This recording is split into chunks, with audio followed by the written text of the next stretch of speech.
ইরানের পরমাণু চুক্তির বিরোধিতায় সরব হয়ে একসময় বিশ্বমঞ্চ কাঁপিয়েছিলেন ইসরায়েলের প্রধানমন্ত্রী বেনিয়ামিন নেতানিয়াহু। যুক্তরাষ্ট্রের তৎকালীন প্রেসিডেন্ট বারাক ওবামাকে প্রকাশ্যে চ্যালেঞ্জ ছুড়ে দিয়ে বলেছিলেন এই চুক্তি ইসরায়েলের জন্য আত্মঘাতী।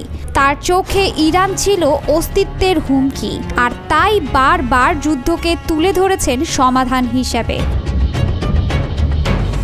এখন সময় বদলেছে। যেখানে নেতানিয়াহু ইরানের সঙ্গে পরমাণু চুক্তি নিয়ে চুপচাপ নীরব, সেখানে যুক্তরাষ্ট্র এই চুক্তির জন্য মরিয়া। কারণ হোয়াইট হাউসে এখন আর বারাক ওবামা নেই জো বাইডেন। এখানে এখন দ্বিতীয় মেয়াদে ছড়ি ঘোরাচ্ছেন ডোনাল্ড ট্রাম্প। নেতানিয়াহু বিশ্বাস করেন ট্রাম্পই ইসরায়েলের পরম মিত্র।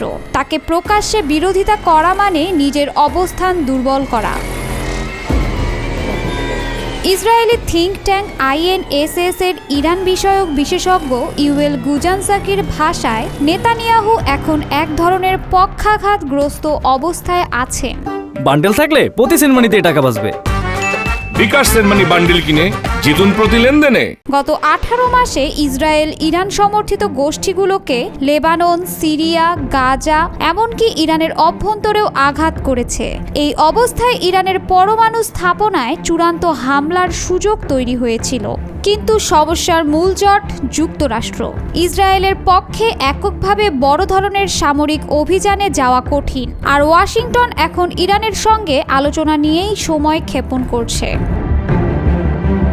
বিশ্লেষকরা জানান, নেতানিয়াহুর আশা ছিল ট্রাম্প হোয়াইট হাউসে ফিরে এলে ইরানের বিরুদ্ধে যুক্তরাষ্ট্র আবার শক্ত অবস্থান নেবে। কিন্তু বাস্তবে ট্রাম্প চুক্তির মাধ্যমে ইরানকে পরমাণু বোমার পথ থেকে ফেরাতে চান। এতে নেতানিয়াহুর আগের সমস্ত কৌশল যেন ব্যর্থ হয়ে পড়েছে। নেতানিয়াহু অবশ্য জানিয়েছেন, যদি পরমাণু চুক্তি হয় তাহলে সেটা হতে হবে লিবিয়া মডেলের মতো, অর্থাৎ ইরানকে সম্পূর্ণরূপে তার পরমাণু অবকাঠামো ধ্বংস করতে হবে, ব্যালিস্টিক মিসাইল তৈরির সক্ষমতা বন্ধ করতে হবে এবং আন্তর্জাতিক পরিদর্শকদের জন্য পরমাণু স্থাপনাগুলো উন্মুক্ত করতে হবে। কিন্তু ইরান এমন কোনো চুক্তিতে রাজি নয়। তারা দাবি করছে তাদের কর্মসূচি সম্পূর্ণ শান্তিপূর্ণ। এ বিষয়ে ট্রাম্পও বলেছেন, কূটনৈতিক সমাধানই অগ্রাধিকার পাবে, তবে শর্ত না মানলে সামরিক হামলা বিকল্প হিসেবে থাকবে।